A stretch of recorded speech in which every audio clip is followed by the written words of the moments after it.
Good afternoon, everyone. You can hear me. Thank you for being with us here today. My name is Debbie McKee Demczyk, and I'm the Dean of the Office of Research Services, Innovation, and Entrepreneurship, also known as ORSI, at Durham College. In 2018, Durham College was named one of the top 50 research colleges in Canada for the 6th consecutive year for its focus on applied research. It is through ORSI and our applied research facilities, like the Durham College Hub for Applied Research and Artificial Intelligence for Business Solutions, also known as the AI Hub, and the Center for Craft Brewing Innovation, that our students and faculty are able to come together with industry to create solutions and develop prototypes that will help shape small to medium-sized businesses in Ontario and beyond. If you're interested in seeing what we're doing, please be sure to come and visit us in the Tech Expo. Today, we're going to hear from 6 accomplished panelists and a moderator as they discuss their experiences as women in the cybersecurity sector.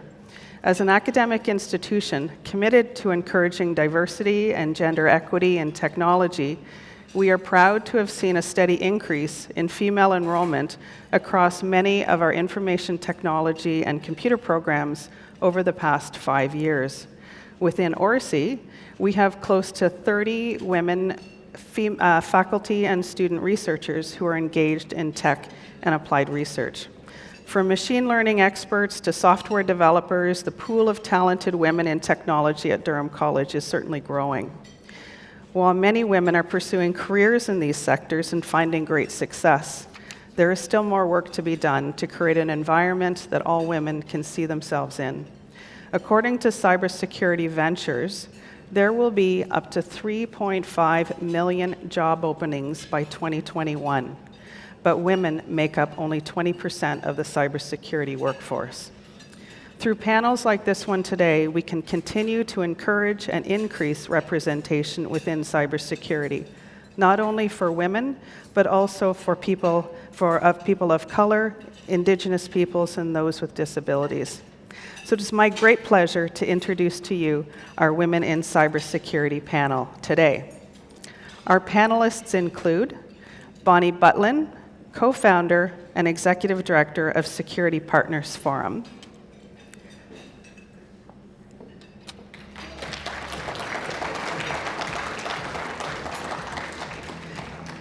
Coode, data privacy consultant for Binary Tattoo.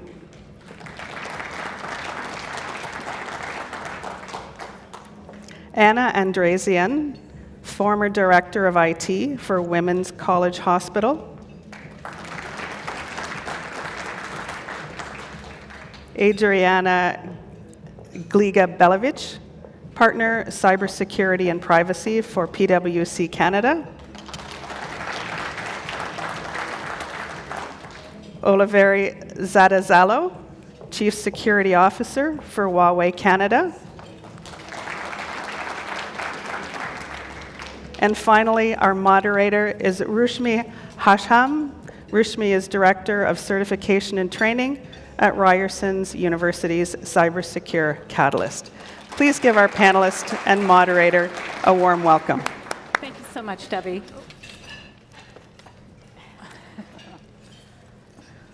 Good afternoon, everyone. Hope everyone's enjoying a lovely lunch. And it's been a great morning of presentations. And I am really excited to be here today, especially with this amazing group of women as trailblazers in cybersecurity, and definitely individuals who have taken the most fascinating career paths to be where they are. So I'm really hoping that today's session ignites a new conversation around talent, women, and cybersecurity. And I know that there is another conversation happening later this afternoon on the talent pipeline in cybersecurity, but we're going to take the opportunity and seize this moment to share with you some of the reasons why the conversation for women in cybersecurity is so important, and how each one of us has to start having these conversations in our organizations and really creating pathways and opportunities. So I'm going to go down and have each one of our great panelists and these amazing women introduce themselves. I'm going to ask each of you, as you introduce yourselves, to share with us about one project right now in cybersecurity or in privacy that you're currently involved in. So we'll start over here. Okay. Olivera. Hi, good afternoon, everybody. I'm Olivera Zatezalo, and I'm Chief Security Officer for Huawei Canada. My role and responsibility is to work with Canadian government to make sure that products Huawei sells in Canada are compliant with Canadian standards and regulations. And the project I'm working on is 5G cybersecurity risk assessment and also security review program for the 4G and 3G equipment we sell in Canada. Thank you. Hi, my name is Adriana Gliga-Belavic. I'm a partner at PricewaterhouseCoopers in the cybersecurity and privacy practice, and happy to say I'm the first partner at PricewaterhouseCoopers in cybersecurity practice. So I focus on two things within PwC Canada. So I lead the payment security practice, and as you can imagine, with the flourish of innovation in payments, we are quite busy looking at how the cybersecurity and privacy risks are evolving. And we'll talk more about that tomorrow at the early morning presentation. But also, I focused from a women in leadership perspective. I'm the sponsor of a group called She Protects. And we are looking to see how we can grow the next generation of cybersecurity and privacy professionals, and how can we bring more women to the profession. Thank you. Hi, my name is Andreasian, and I spent most of my career in healthcare sector. Worked for Hospital for Sick Children as in various roles, Director of Technology and Development, and DynaCare, and later on as an interim IMIT Director for Women's College Hospital. And throughout all those years, considering that healthcare didn't initially invest a lot into security, as a technology director, I had to take the role of cybersecurity and make sure every technology that we implemented is safe and secure. The latest work that we have done has been in collaboration with third-party vendor to draft the 2-year program for Women's College Hospital for cybersecurity. My name is Kat Coode, and I run my own data privacy consultancy called Binary Tattoo. So binary for all things digital, and tattoo for the permanence of everything that we're putting online. I spent over a decade working at BlackBerry in the software department, doing mostly software architecture and senior management. So I am a big proponent of foundation of privacy. If we can get the foundation of privacy right, everything else falls into place. Now I do a lot of education on data privacy, including social engineering, and my specialty is in everyone's favorite compliance, especially getting people from privacy by design, privacy impact assessments, all the way up to fully compliant in GDPR and PEPIDA. My name is Bonnie Butlin. I'm with the Security Partners Forum, the co-founder and executive director. We work with security professionals globally, over 700 professional associations around the world.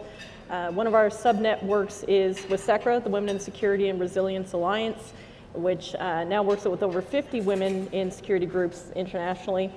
And there's just so much in this space that is important to women and important to the security community generally, and a tremendous uptake globally with lots of insights from around the world. Great. Thank you so much for sharing a little bit about what you're currently doing with us. I'm going to read out a stat that really was surprising for me. According to Cybersecurity Ventures, there will be up to 3.5 million cybersecurity job openings by 2021. That's a worldwide number. 3.5 million. Meanwhile, women make up only 20% of the cybersecurity workforce. While that's up from 11% in 2013, there's still a lot of opportunity to be seized in cybersecurity careers. So it's a conversation about diversity, but it's really a conversation about bringing more women and gender equality into it. So I'm going to ask each one of you, and we'll start with Bonnie. Why is it important to close the cybersecurity gender gap? For me, I think that it's critical that when we're dealing with cybersecurity and IT issues, privacy issues, technological development issues, that we take into account the people who will be using them and who will be affected by them down the road, half of which are women.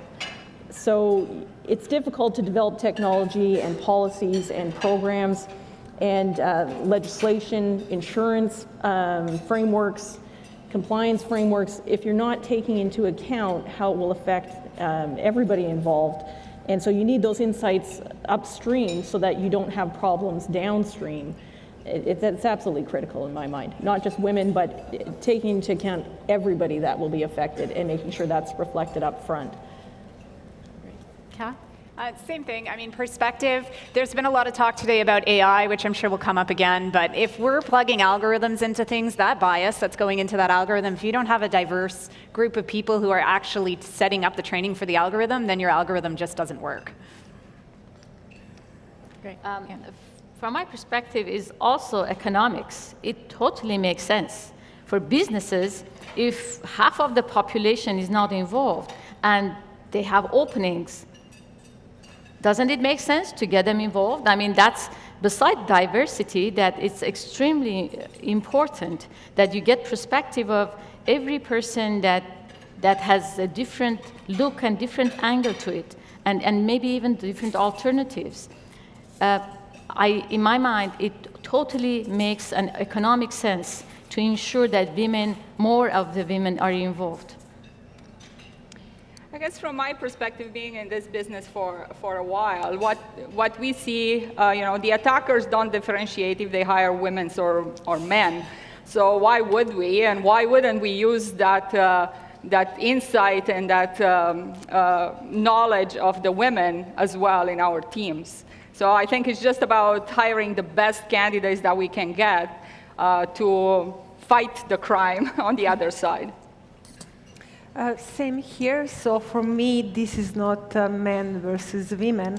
I think in Canada, we're really going to have a huge issue recruiting people to work in cybersecurity.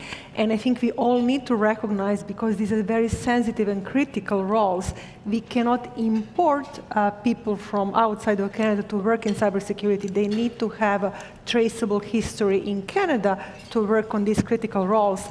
And for that reason, when you look at Canadian universities, we have more boys than girls in the university. So I think we have to reach out to recruit more girls, and we have to start early on, and we have to have a strategic plan how to do this. So it's not men versus women, we need more good qualified resources in this space.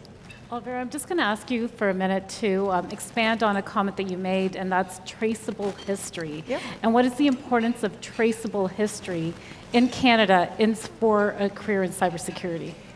That's very important, because in Canada, we define 10 critical infrastructures. For example, telecommunication is one of them. Banking industry is a second one.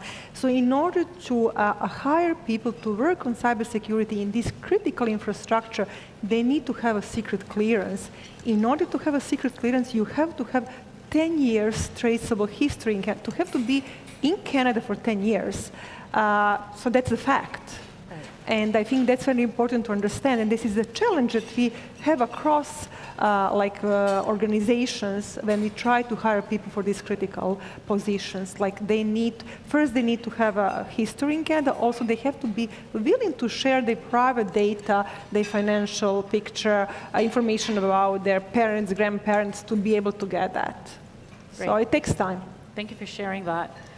I consider all of you to be trailblazers, along with did anybody realize that there's only 20% women in the entire conference in attendance? So when you look at that, and there's only 20% of women, you are all trailblazers into a career that is traditionally not considered attractive by women for whatever reason, because of a barrier that may exist. So we're going to get a little bit controversial into that, but so what are the challenges that women face, or do you think are the barriers that prevent us from having a balanced room today? So there is a couple of barriers, and we talked about some of them while we were eating lunch prior to coming in here. So we'll go back down to Bonnie, and we'll come back up. Well, I think there are a variety of things going on in the cybersecurity space right now that are problematic for not only attracting but retaining women in particular, but also everyone else. And that is the lack of job certainty, the high requirements for retraining throughout the rest of your life to stay on top of the technology. It's a huge investment. It will continue to be a huge investment for personnel working in this space as long as they're in it. Training budgets are often decreasing. You need time off for women in particular, and this is a problem that's been identified in the UK, US, and even Canada. Once women leave the workforce for whatever reason, whether it's to have children, look after a family member, they don't come back in. The barriers to returning to the workforce after you leave for even a brief period of time is tremendous. And suburbs all over the UK, US, and Canada are filled with women with advanced degrees in the STEM fields, and they're not getting back in.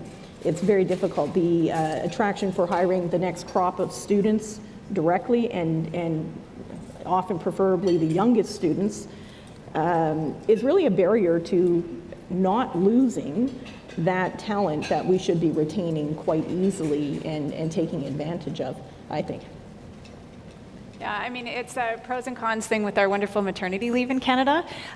We give women a year off, and then it's much harder to come back. And the reason I left corporate tech was that reason, because it was 70 hours a week, and I couldn't balance having children with those hours. BlackBerry was nice enough to give me part-time. But even part-time, I was working full-time. I basically went to them and I said, you can pay me part-time hours for full-time, or you can pay me full-time hours for full-time. It's a good deal for you to give me part-time. So I worked part days, but then I was on my BlackBerry all the time from home. It's very difficult. We don't support parents very well at all. And so what happens tends to be in Canada that the women take the time off and then they just don't come back. I actually thought about this for many, many, many years, because when I went to school and I was in college, the technology, like programming courses, didn't have, altogether we had like 3 or 4 really high-performing women, but that's about it. Like all the classes were mostly guys and no girls. And even then I was struggling to understand, why is it? Why is it that they're not attracted? Why is it that they're not attending? And so many other courses, business administration and others, have much different ratio of girls and guys. I think partially it had to do the way media feeds us, nurture us, creates mentors in a different way.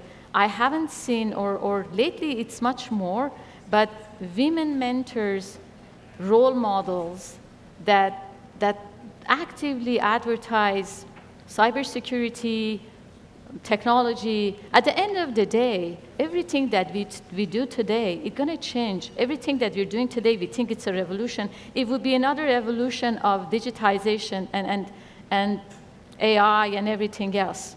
So it totally has to be something that women are motivated.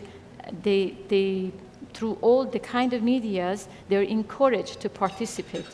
And I think that's a factor. And I totally agree with that. So as a woman who went through my career in technology, if I look at my last 20 years, I was the only woman in a technology consulting practice. Then I was the only woman in a cybersecurity practice. Then I was the only woman talking to clients that are all male in IT. So I think that is changing. So role models were not there. I think we see that changing. So I find that more and more of my clients today are women.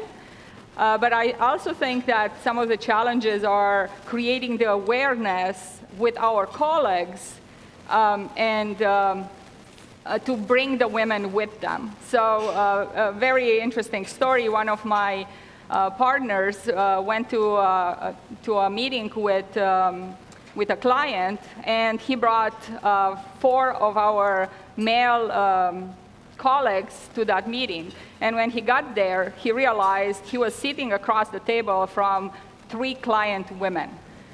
And he came back and he said, Adriana, you know, I just realized that we never thought to ask who is the client and who should we bring to the meeting.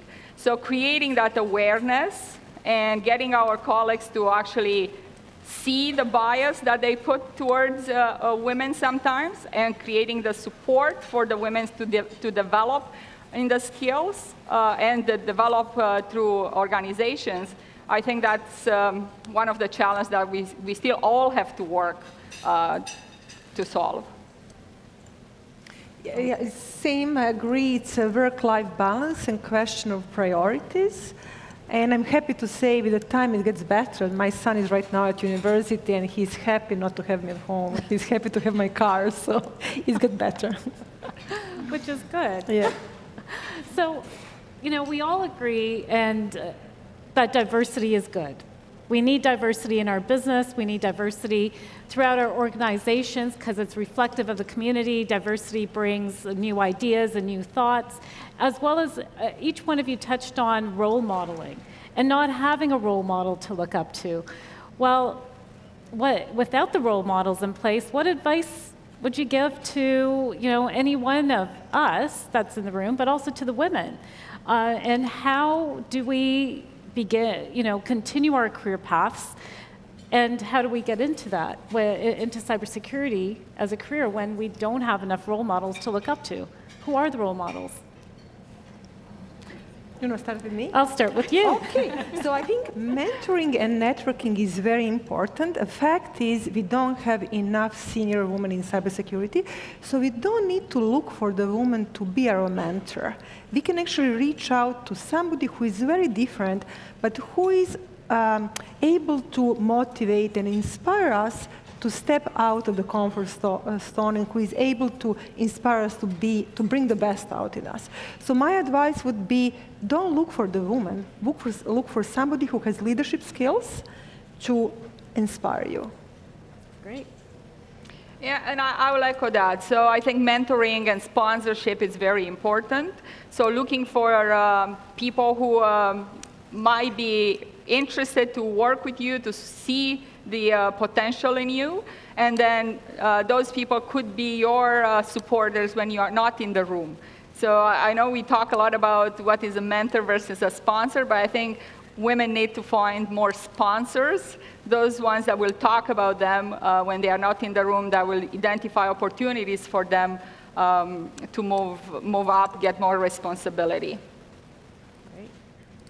I think along the same line, but perhaps, I mean, the previous group mentioned something about education, gamifying some of these skills so people don't think it's a taboo. Security or cybersecurity, IT, is extremely fascinating, but I don't think everybody knows that. They think it's a complicated, boring, this thing that you're not social, or you look like a strange person sitting somewhere else.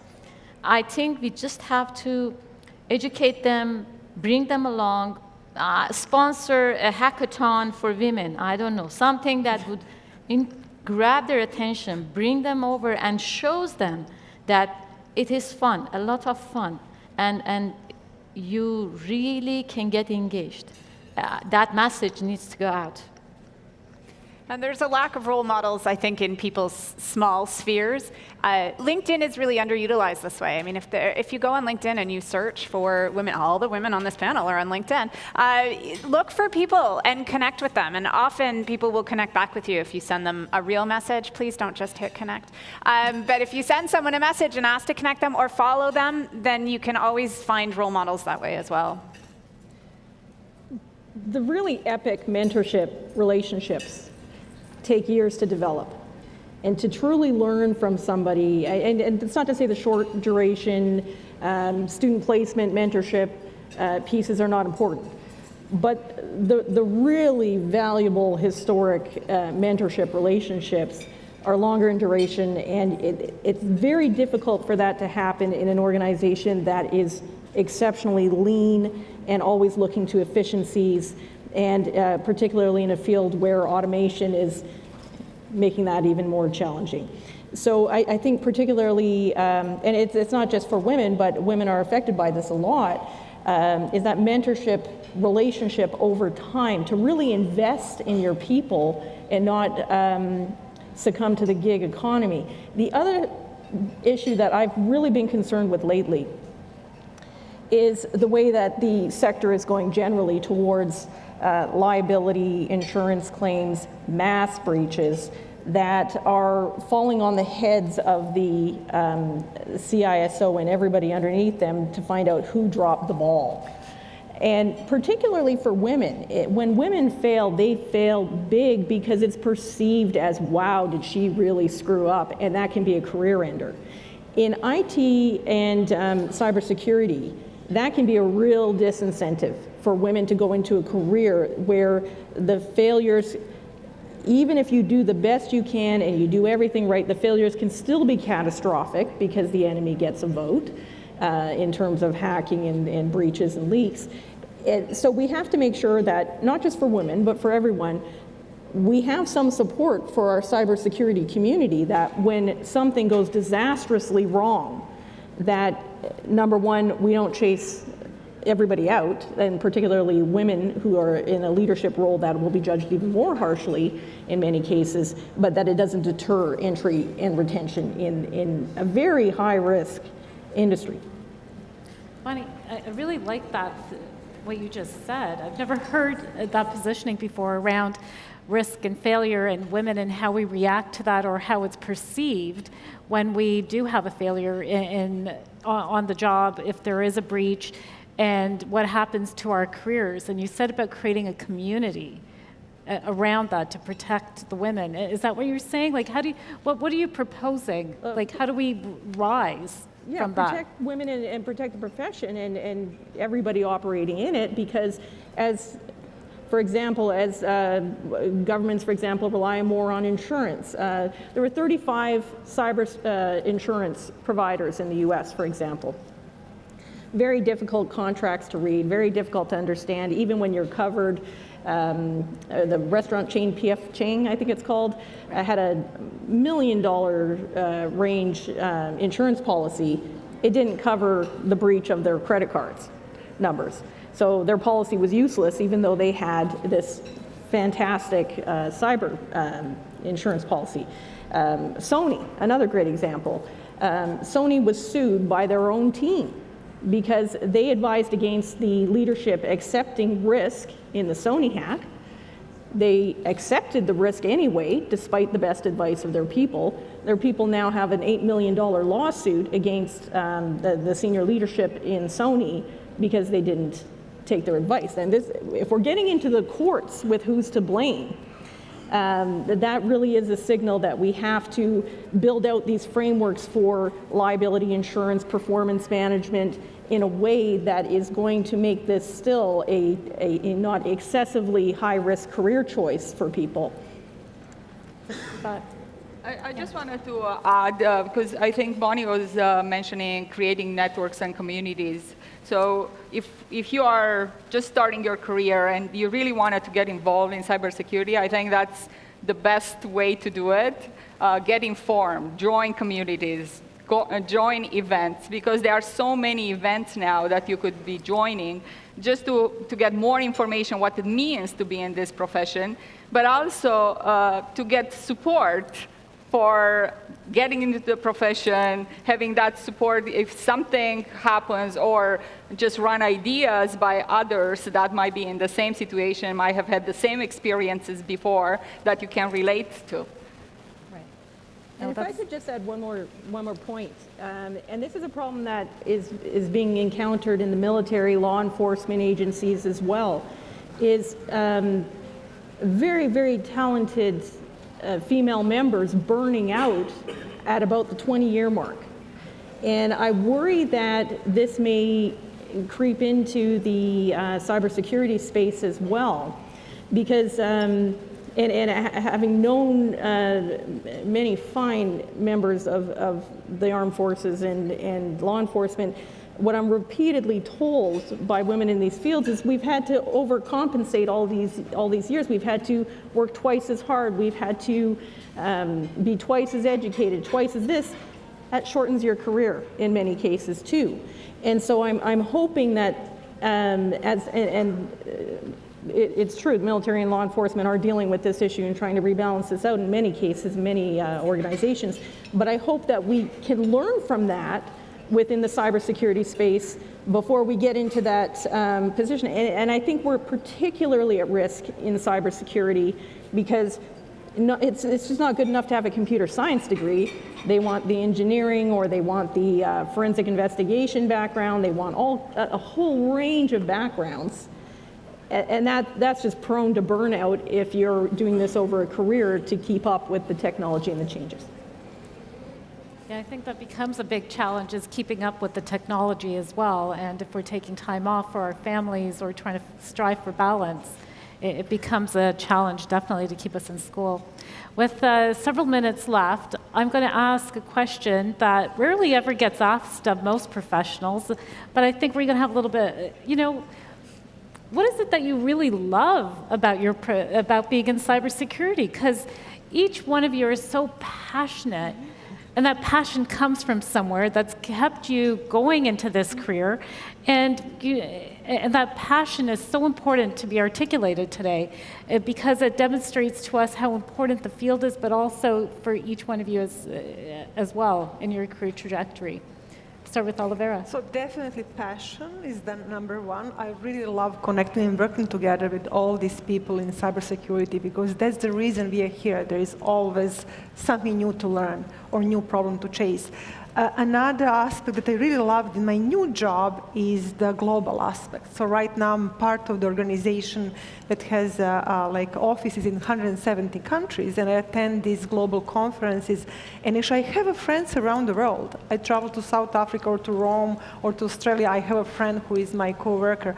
And also I love sharing, learning with each other, and again, realizing that I've chosen one of the best countries in the world to raise my family, and I truly believe that it's one of the safest, even in a cyberspace. Actually, I'm not sure if you didn't add this to your intro for this panel, but in the previous panel, Olivera said the nicest thing was, I have the most.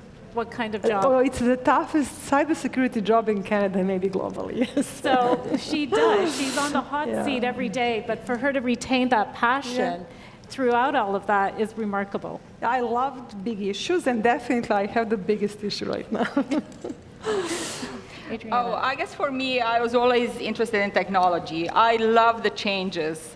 But the challenges they bring, I love even more. And being able to, not just as a professional in this, but also as a consumer. How do I help consumers use all these technologies, but also feel that they are protected? So that's what really keeps me interested. And the other side is, how do I help organizations that want to use these technologies enable their business going forward, but in such a way that they maintain the customer trust.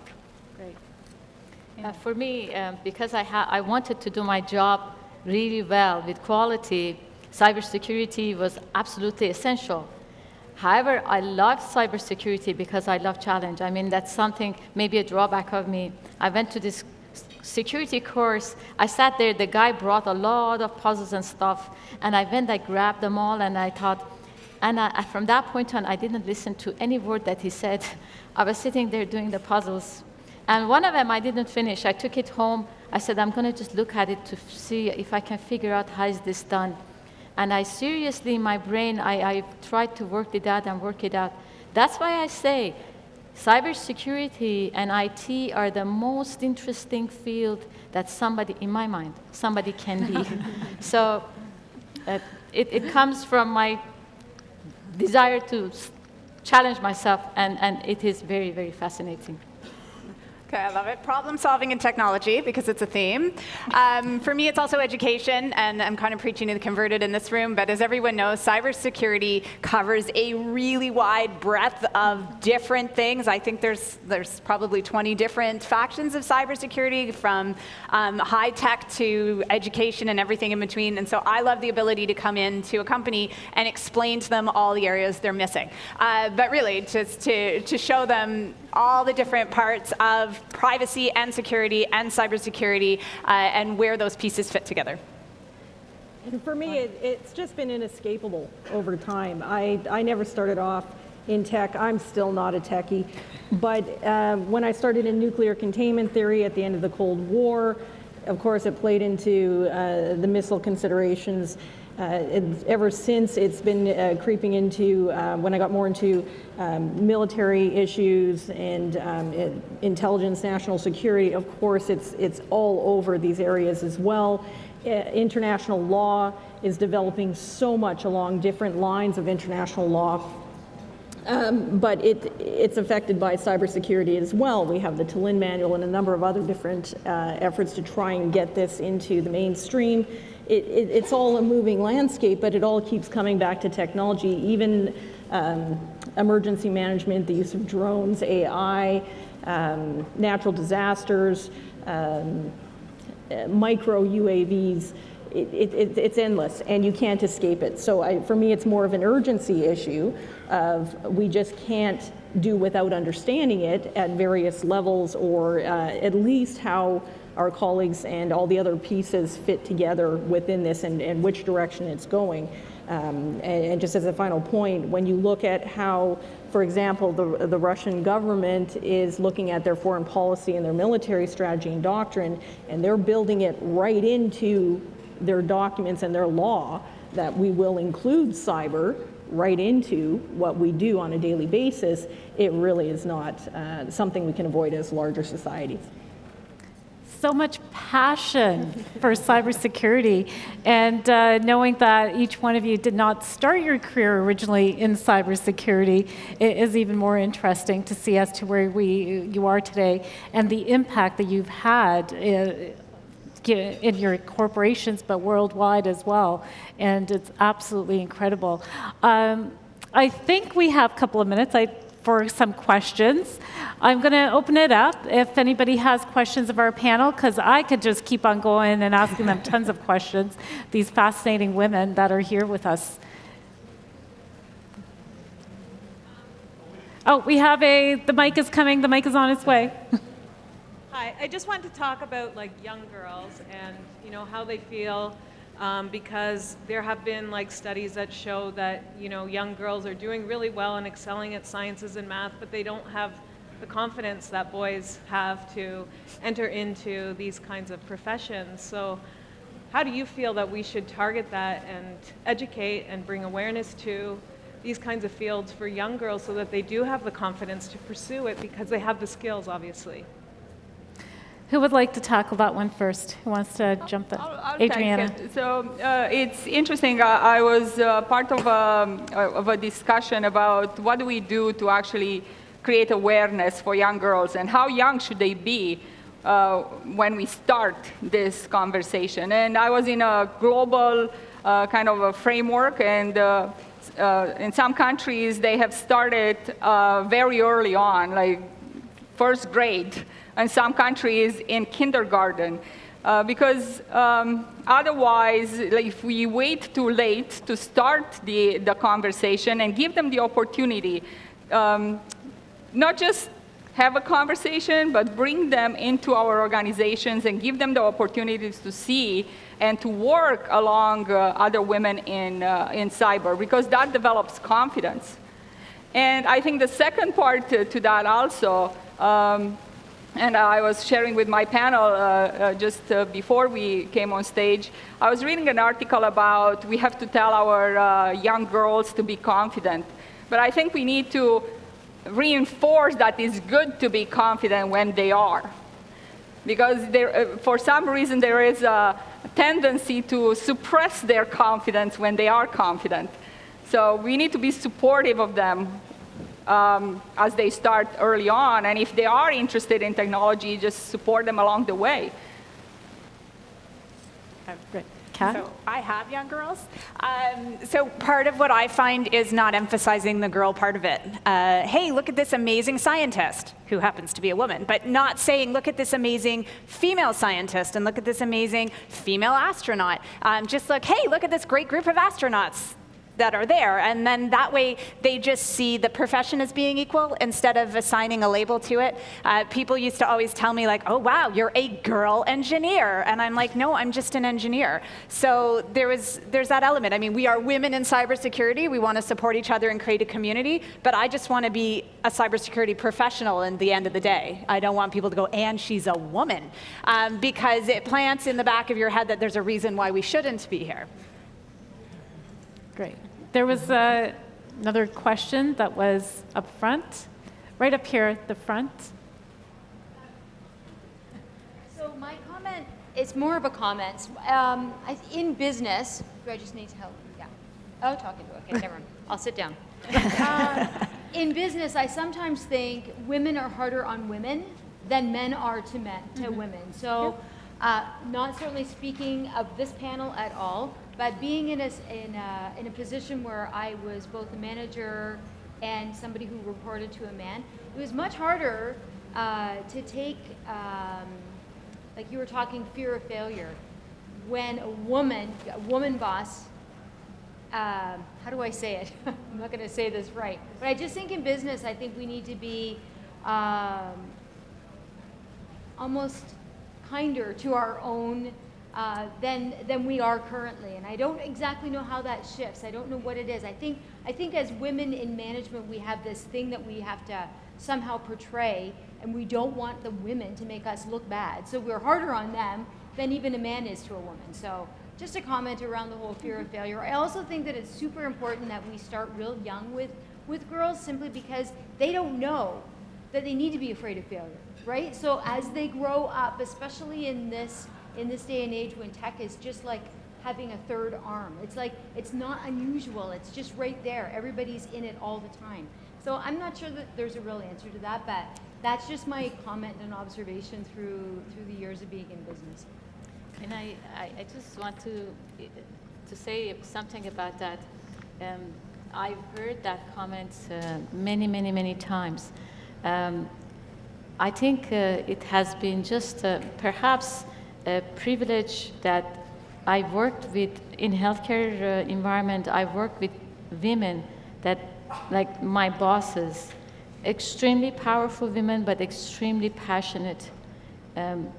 I haven't, or even in women's college when I went and I started working with them, unbelievable. Like the CFO of the company, most management is executive management are women. But extremely passionate on what they do.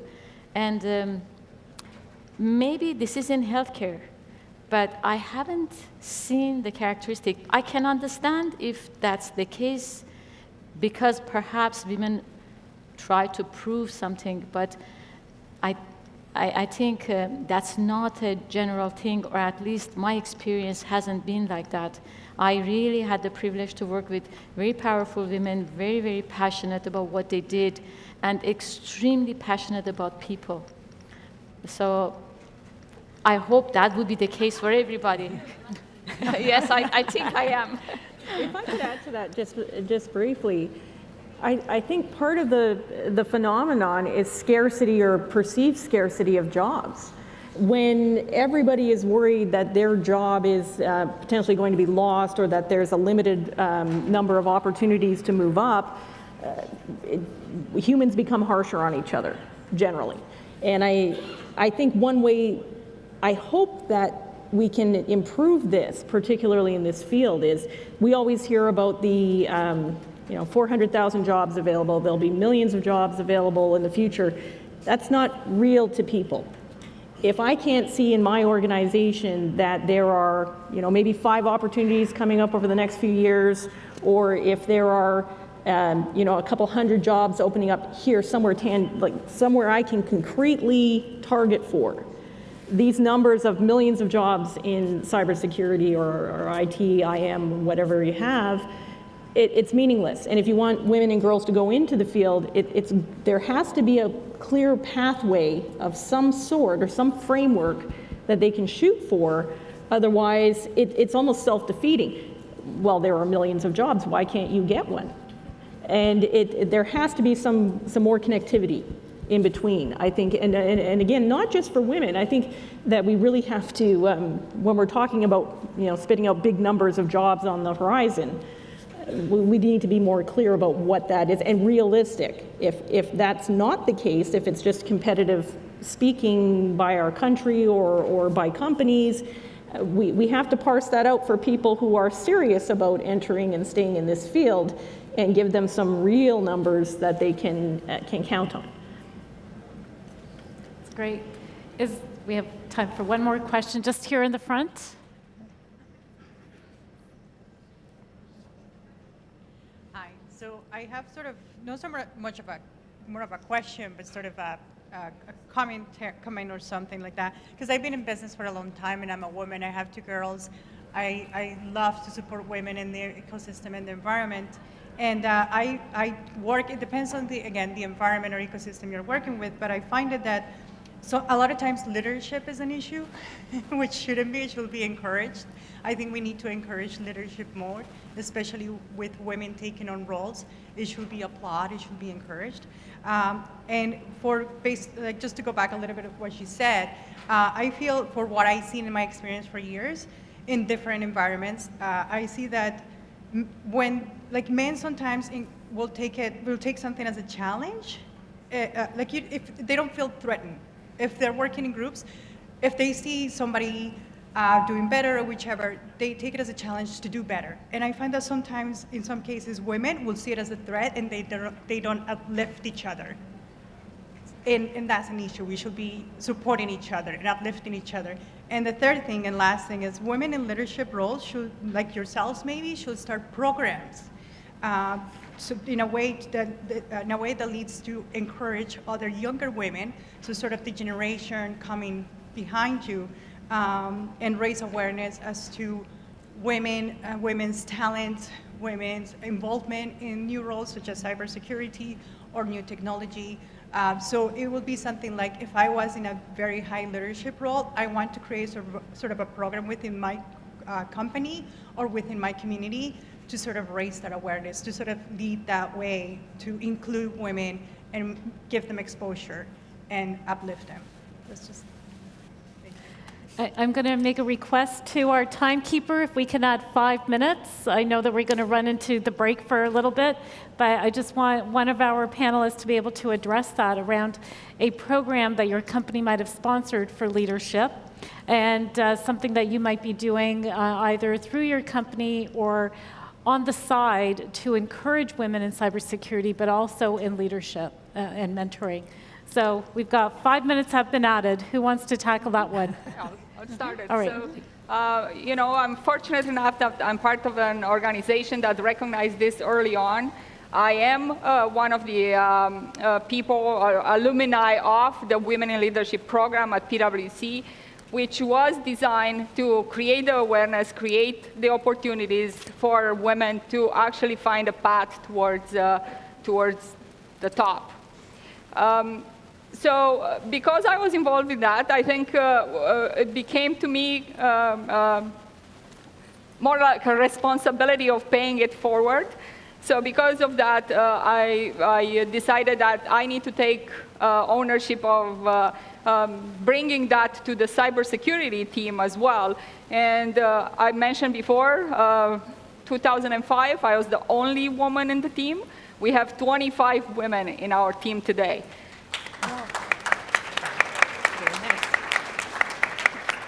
And we are actually looking at how do we identify the top talent within that group of women, and how do we support them as they move up through their careers. So and it's not just for women. I think we need to do it for both men and women, because as I mentioned before, we have to have the best talent that we can have. But we do need to realize that women in particular need to have a little more support to get there. Well, I think that concludes our amazing conversation. And, hi, do you have a question? A comment? Okay, you got 2 minutes before they cut us off and they pull us off. We can catch it.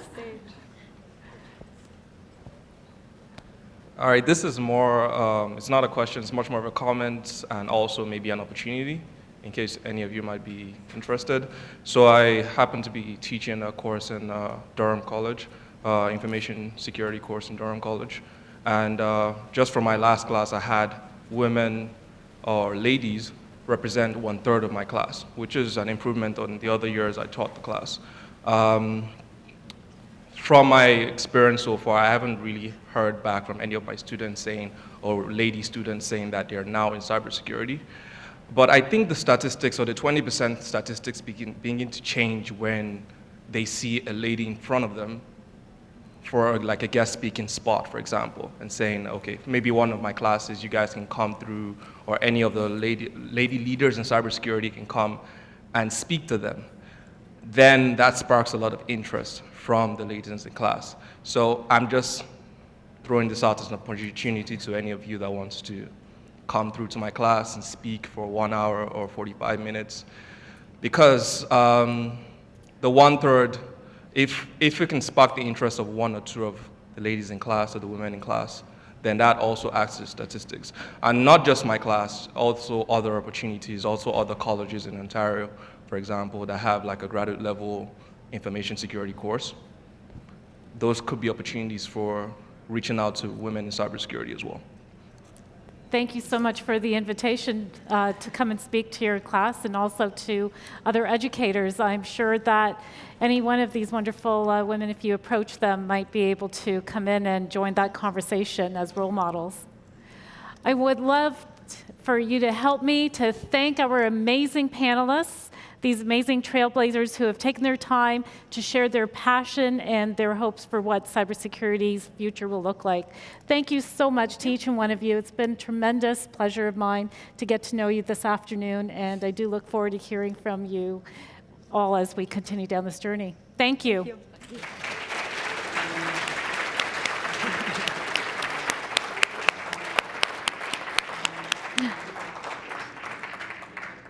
All right, thank you. Thank you. Thank you. Thank you. Go do it all right. Thank you. Well done.